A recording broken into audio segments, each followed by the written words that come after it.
My name is Susan Ballinger. I'm Dan Stevens. My name is Jenny Espolita. I've lived in Wenatchee about 30 years, and my employment is in the field of biology and ecology and education. I teach biology here at Wenatchee Valley College.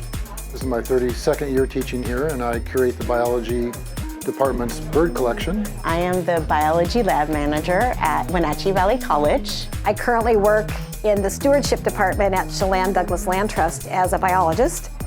And I also have a long, almost 10-year relationship with the Wenatchee Valley College continuing education program. These birds are all salvage birds, so technically we have a salvage permit, and the permit is a federal permit, so we can have these birds here.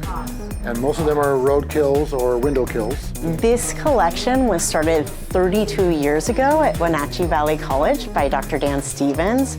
We currently have 460 different specimens representing 160 different species of birds. People have never had a chance to hold a bird in their hand, and to have it in a curated, cataloged collection helps me communicate the value of field science and the international value of this collection.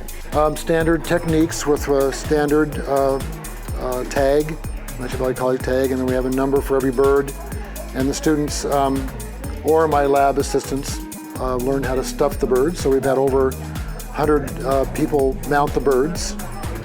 And then they're stored in insect-proof cases, in lane cases. And they'll last forever. We have a bird over here from 1968. The unique part of this collection is that every specimen is labeled with a geographic location of where it was found. So that's a latitude and longitude description. The age of the bird, the reason it was killed, or the circumstances it was found, that's all part of the label. The sex of the bird, the scientific name, and the person who collected it. So that data stays with the bird, and that's all part of this database that can be shared with, say, a researcher in New York City who wants to study American robins.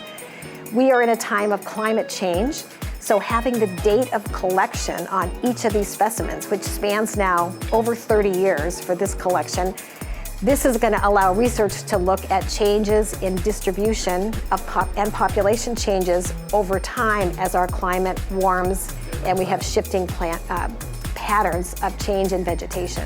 We've got some birds that you don't often see in collections. Well, if we get an eagle, we can't keep it. We have to take it to the U.S. Fish and Wildlife Service office. But we were given a trumpeter swan.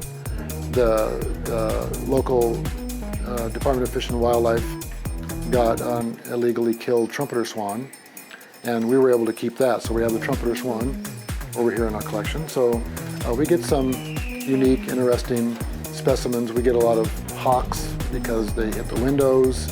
So we have a good collection of Cooper's hawks, for example. So Dr. Dan Stevens has spent his career here at Wenatchee Valley College teaching in the biology department. And he will probably be retiring here soon. He is really leaving an amazing legacy with this bird collection. One big idea for the future for this collection is to create some kind of continuing education community class where Dan could train volunteers up, and they could come in over the course of a quarter for 12 weeks or however long and help prepare many specimens that are still in the waiting room in the freezer in the back of the college. The college collaborates with the Burke Museum in Seattle, and any specimens that are unable to be prepared here in the past have been taken over to the Burke as part of the University of Washington system. They have groups of volunteers that come in a couple days a week and take frozen birds out of their freezer and do the same kind of a work. Dan has been a good educator for the community. We have national bird laws. Now let's say you and I go toe-to-toe on bird law and see who comes out the victor. Which prohibit anyone from having a bird. It's to protect birds. There was many species of birds were in great decline because of overharvesting and use of feathers, say for women's hats. So we have pretty rigid rules through the U.S. Fish and Wildlife Service that you cannot have a bird. But it's okay to find a bird on the side of the road on a Ziploc bag, write the date and where you are and put your name on there, put it in your freezer, and then stop in here at the college and bring the bird to Dan. Dan is under a U.S. Fish and Wildlife Service permit, so he is allowed to have these birds. And just to know that that animal that died unexpectedly, it has a use in the future that brings a little bit of hope and a little bit of good for learning and protection of birds in the future. So you can hold the bird, you can look at the light, how it reflects off. Here's a male and a female Brewer's blackbird. So you can see the difference between the male and female. There's a very slight size difference. There's a difference in their plumage, and the data is on the tag. It says how much they weigh. And so the study skins give you a real opportunity to get really up close and personal and intimate with the birds, as opposed to just a taxidermy collection, which there are a lot of old taxidermy collections. The university I went to had a taxidermy collection of a couple of hundred specimens that were just in glass cases out in the hall, and you can't really do much with them.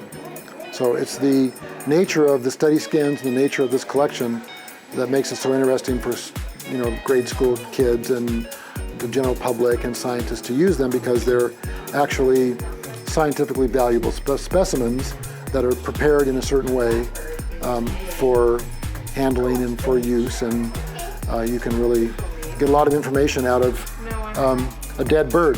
Some birds have a lot of sexual dimorphism, for example, like the red-winged blackbird. Here's a red-winged blackbird male. Most people are familiar with this bird. And the red-winged blackbird female looks quite a bit different. And see, we opened up the wing on the red-winged blackbird female to show that it has a little tiny bit of red on its wing. It's the same species, but look at how much different there is. That's called sexual dimorphism. So these specimens are really valuable for scientific purposes and just to learn the birds, and for, again, developing the interest of children and the general public. And that's the beauty of a study skin collection, is you can really study the skins, and that's what they're called. They're called study skins. The special thing about this collection is it's a way for us all to connect to our community, because we all want to learn about our environment, and we want our children to know about that. And this collection does that, both at the college level and also in our elementaries, at our outdoor school programs. And so this is really a way that we at Wenatchee Valley College can serve our community.